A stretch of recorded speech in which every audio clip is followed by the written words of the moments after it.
Repozicioniranje korisnika s plahtom za transfer. Usmjerite korisnika da prekriži ruke na prsima i podigne glavu. To vam daje više prostora ispod ramena korisnika za postavljanje njegovog jastuka i plahte.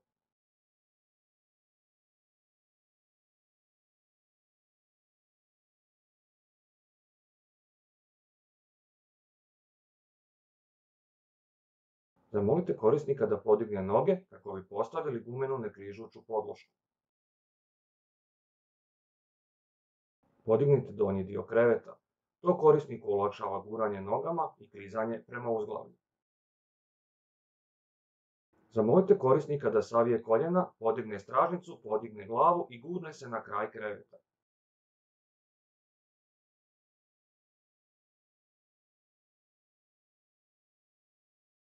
Spustite sada donji dio kreveta i izvucite plahtu i gumenu podlošku.